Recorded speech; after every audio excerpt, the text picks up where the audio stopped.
Good morning to everybody. At the end of this lecture, we are able to understand the basic elements of a circuit breaker, the classification of a circuit breakers. Then we are going to discuss the oil circuit breakers. That too, we are going to discuss minimum oil circuit breaker only. After that, we are going to discuss the bulk oil circuit breakers, and other circuit breakers will take up in the next class. Now, coming to the basic elements of a circuit breaker, so far we have studied the circuit breaker has two contacts, the fixed contact and moving contact. Only that portion only completed. So, in addition to the contacts of circuit breaker, other elements are there. So, that is second element is called as a insulation. The third one is operating mechanism. The fourth one is arc quenching medium. So what are the different types? First we will discuss the different contacts in the circuit breakers. So later we are going to discuss other things like insulation. What is the purpose of insulation in the circuit breakers, and then what is the purpose of operating mechanism. Later we are going to discuss the arc medium. Now coming to the contacts, without the contacts, so the circuit breaker will not operate, because it has two contacts, there is a fixed contact and a moving contact. So the next one is circuit breaker contacts are required. The circuit breaker contacts are required to carry the normal current as well as the fault current. So it is desired that the temperature should not rise when the fault occurring in the power system network. Normally the circuit breaker contacts are made up of copper tungsten. These are material used for the contacts. Okay, different types of contacts are there. So the next slide we can see the different types of contacts. Now this first one is called as a tulip type contact. The second one is a bud contact. Okay, if we see the difference. Okay, so the first type. So these two are fixed contacts. Now these are moving contact. Okay, so these are this figure is when fixed contact or moving contact is a closed position. That is a closed. So this is a figure. The figure 2, the moving contact is away from the fixed contact. The arc is stuck between the fixed contact and moving contact. Okay, now these are the one type of contact. So the next one is bud contact. So if you see this, the shape of the bud, now this contact will be prepared like this. Okay, so this is called as a fixed contact. Now these are moving contact. Okay, so under normal condition, the moving contact and the fixed contacts are in close, means that there is no gap between the fixed contact and moving contact. So when the fault occurs in the power system network, the relay gives a signal to the circuit breaker. So therefore, the moving contact is away from the fixed contact. Okay, so these are another type of these two type of contacts are widely used in circuit breakers. Okay, so this is the first element in the circuit breakers. Okay, so the next one is the second one is insulation. So the insulation is required. Insulation is required in the circuit breakers. Insulation is required in the circuit breaker. For example, so the contact separation takes place. Contact separation takes place in the closed vessel. Okay, so that is the conductors is the fixed contact and moving contact will be, okay, so should be immersed in the closed vessel. Okay, so therefore, so we need to provide the insulation. Suppose if you see this, so figure, now this is a conductor. Now this is a conductor. So now this is the insulation. Means that there is a bushings. Okay, so these are bushings. Okay, so therefore, so the means that so that to prevent the electrical breakdown between the closed conductors and the surrounding metal work, normally the insulation is required. Insulation is required. Normally the insulation material is a force line. Okay, so the third one is operating mechanism. Okay, so we know that so the moving contact is away from the fixed contact when the fault takes place in the power system network. Okay, for that we require the force. That is called as a operating mechanism. Okay, so that the required force is obtained by the operating mechanism. Okay, so here, so the operating mechanism different types are there. Okay, so one way to obtain the required force is by using the springs. Okay, by using the springs, we are going to get required amount of force. This is one way. So the next one is by using the hydraulic pressure, we are able to get the required force in the circuit breakers. So the third one is the high pressure compressed air. Okay, by using that also we are able to get the required force in the circuit breakers. Okay, now this is operating mechanism. Okay, this is about the operating mechanism. Okay, so the next one is third one is arc quenching medium. Arc quenching medium. So we know that under the normal condition, the circuit breaker contacts are closed.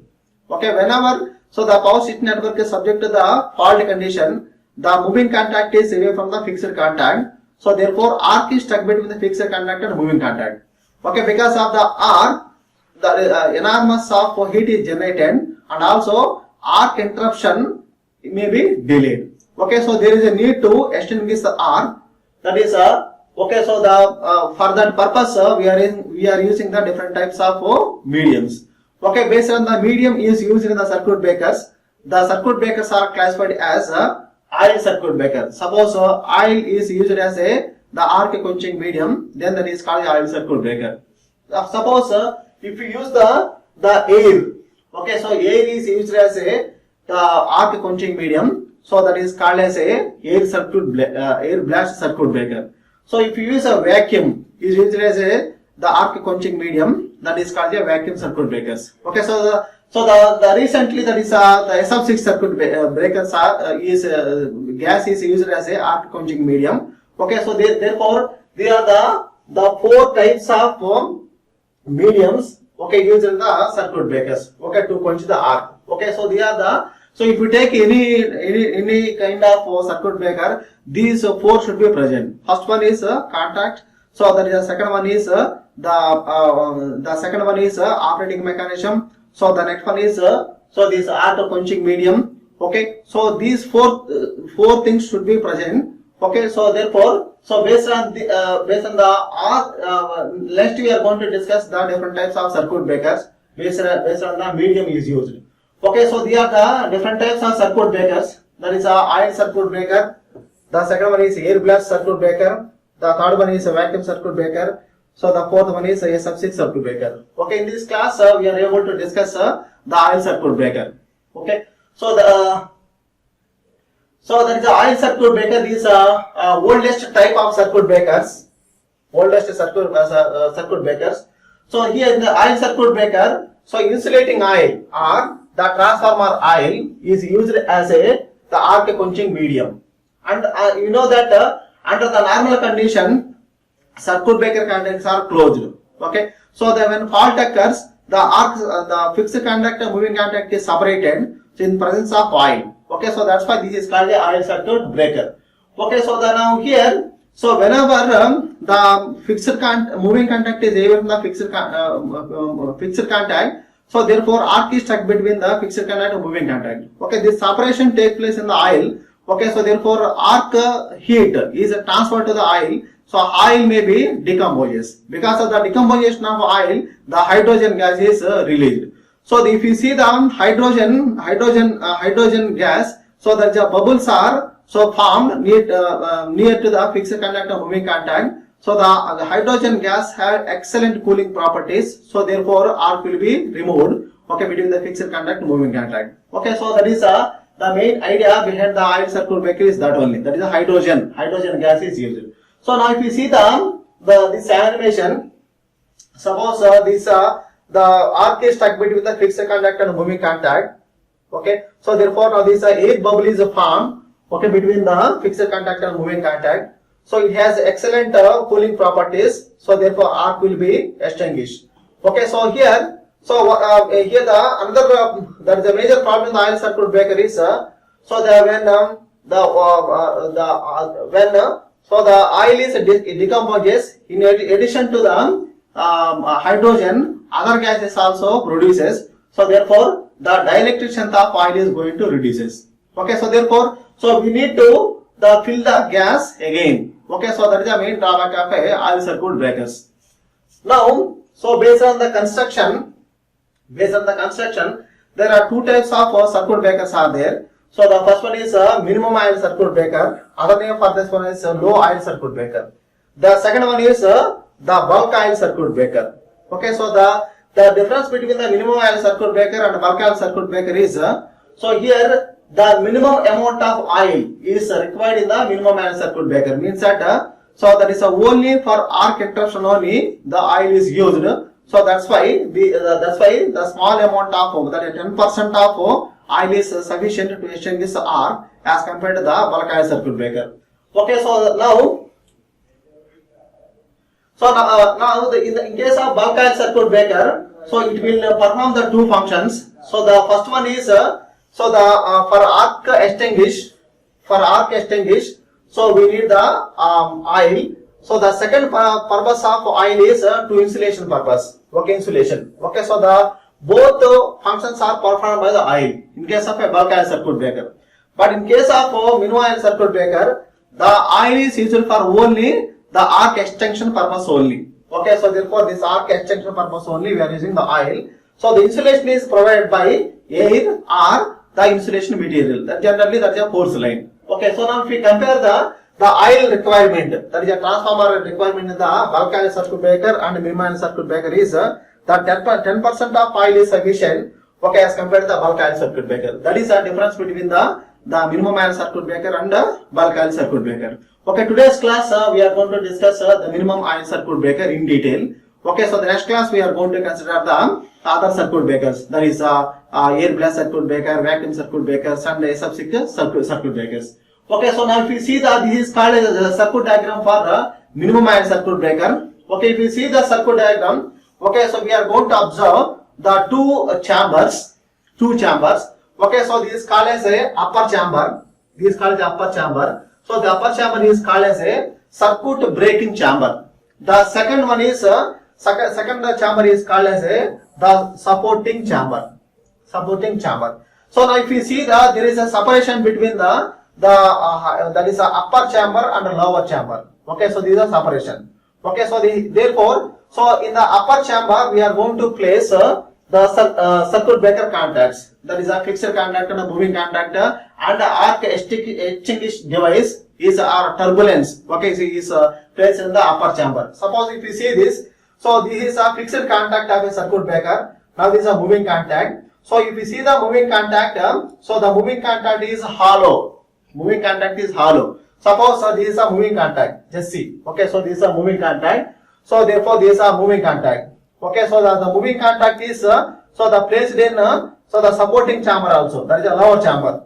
Clear? Okay, so now these are fixed contact, moving contact. So therefore, so the oil is placed here. Okay, that is a upper chamber. We are going to place the oil. Clear? Okay, so the supporting chamber. So we are supporting chamber also we are going to place the oil. So here the difference is this oil may not be contaminated because the arc extension takes place here. Okay, so only this oil. So 10% the 10% of the oil as compared to the bulk oil circuit breaker. This only contaminated. Okay, so therefore, so that this lower chamber oil may not be contaminated. Okay, so therefore, so we are going to reduce the oil requirement in the oil circuit breaker. That's why this is called the minimum oil circuit breaker. In case of bulk oil circuit breaker, so the two functions are performed. Okay, so that is insulation as well as the arc extension. Both will be performed by the oil. So therefore, a large amount of the oil is required. But here, the minimum amount of oil is sufficient to extinguish the arc.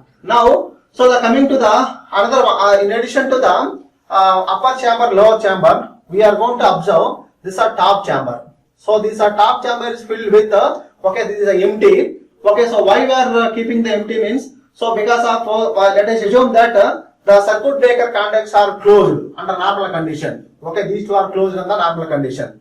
Okay, so whenever the fault takes place in the power system network, so this is called as operating mechanism. Okay, so this operating mechanism will provide the force. Okay, so to move the fixed moving contact away from the fixed contact. Okay, so therefore arc is stuck between the fixed contact and moving contact. Okay, so therefore whenever the arc is present between the fixed contact and moving contact, So therefore the heat will be generated. That heat is transferred to the oil. Okay, so therefore, so oil has the excellent that is oil decomposes. So the hydrogen gas will be generated. So the hydrogen, because of the hydrogen gas, arc will be extinguishes. Okay, so therefore, so the because of the gas are in addition to the because of the decomposition, the gas is also generated. Okay, so therefore, so that to provide the cushion, okay, for the gas, okay, we are keeping this chamber, okay, top chamber. Okay, so like that, the minimum oil circuit breaker, this is operation of a minimum oil circuit breaker. Okay, now coming to the what are the advantages of minimum oil circuit breaker? So what are the disadvantages of a minimum oil circuit breaker? So if you see this, it requires the less quantity of oil. Okay, so this it requires the less quantity of oil. Okay, in case of bulk oil circuit breaker, it will perform the that is arc extension as well as insulation. Okay, so therefore requirement is more. Okay, suppose for example the 100 liters is required for the bulk oil circuit breaker, but here 10% means that so the 10% of oil is sufficient to in the minimum oil circuit breaker. Okay, that is the first point. Okay, so the oil is less means so the cost is also less. Okay, so that is the first point. Second point is it requires a smaller space. Okay, so why? Because so the in case of bulk oil circuit breaker, so the if you see the bulk oil circuit breaker, it occupies some more space. Okay, so because insulation everything, so the large amount of oil is required. So because of that, bulk oil circuit breaker occupies more space. But in case of minimum oil circuit breaker, it's less. Okay, that is the second point. So third point is there is the reduced risk of a fire. Means that suppose here we are using the small amount of oil, but in case of bulk oil circuit breaker large amount. Okay, so the suppose if this is oil is the interacting with the air, so therefore the fire hazards may take place. Okay, so that is the major problem in the oil circuit breakers. Okay, so to reduce that, so we are using the minimum oil circuit breaker here also. So there is no guarantee. So but it is reduced. That is a point. Okay, so the complete elimination is not possible. It is reduced. Okay, reduced the risk of a fire. Okay, so that is a third advantage. So now coming to the fourth one, the maintenance problem is reduced. Okay, so maintenance means in case of a bulk, if you compare the bulk oil circuit breaker, so bulk oil circuit breaker, so there is oil is every time the decomposition takes place. So therefore, so the dielectric strength is going to reduces. Okay, so therefore we need to we need to fill the oil, fresh oil every time. Okay, so that's why. So here in case of minimum circuit breaker, okay, here but 10% of oil is only required. So that's why. So the maintenance is going to reduces. Okay, so these are the advantages of a minimum oil circuit breaker. Okay, now coming to the disadvantages. So it is very difficult to remove the gases. So from the contact space in time. Okay, so that is a problem. Because these are closed chamber. Okay, so that is if you consider the upper chamber, lower chamber, so we are going to give some space for gases. Okay, the more a large amount of gas is generated in that time, it is very difficult to remove the gas from the circuit breaker. That is one disadvantage. Okay, so the second one is dielectric strength of the oil. So the is going to decreases due to the high degree of a carbonization. Okay, so in relation to the hydrogen, so the carbon gas is also generated. Okay, so that is because of that the oil will be the dielectric strength is going to decreases. Okay, so these are the disadvantages of a oil circuit breakers. Okay, so now so where you use the oil circuit breakers? So the applications of oil circuit breakers, the minimum oil circuit breakers. So the minimum oil circuit breakers are available ranging from 3.3 kV to 33 kV. So these are the nowadays nobody prefer the oil circuit breakers. Okay, so that is suppose if we consider if we visit the substation, so that is 11 by 33 kV substation. So in that you are going to observe them. So there is a VCB. Okay, vacuum circuit breakers are observed. Okay, so nowadays these are olden technology. That is oil circuit breakers are olden technology. Nowadays nobody using the oil circuit breakers. Okay, so because vacuum circuit breaker, SF6 circuit breakers, okay, so the advanced circuit breakers are there. Okay, so therefore, so with this, the minimum oil circuit breaker is completed. Okay, so now let me summarize the topic. Okay, this course, this lecture. Okay, so let me summarize the important points. Okay, the first one is so the we have discussed the main components of a circuit breaker. The main components of a circuit breakers. The main components circuit breakers. The first one is called as a. The first one is called. So that is contacts. The first one is contacts. Different types of contacts we have discussed. The second point is insulation. So the insulation. The normally the porcelain is insulation material is used. So the third one is that is operating mechanism. So these are operating mechanism.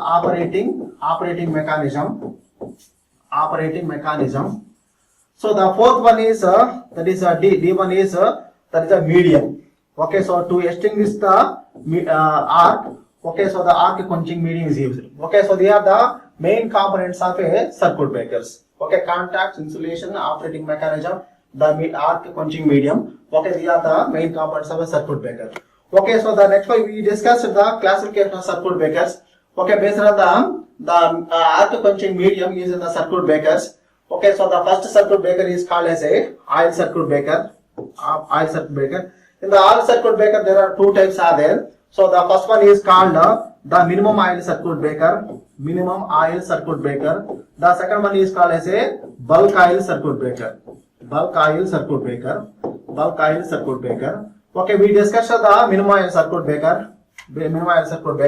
So the here in the minimum oil circuit breaker, so there is the two chambers are there. That is upper chamber and lower chamber. Okay, so the next one is we have discussed the advantages and disadvantages of a minimum oil circuit breakers. Okay, the next application of a minimum oil circuit breaker. So that is okay. So the next class we are going to discuss that is oil circuit ABCB, the air blast circuit breaker, vacuum circuit breakers, and then SF6 circuit breakers. Okay, so these circuit breakers are very important. Okay, so next class we are going to discuss the next type of circuit breaker.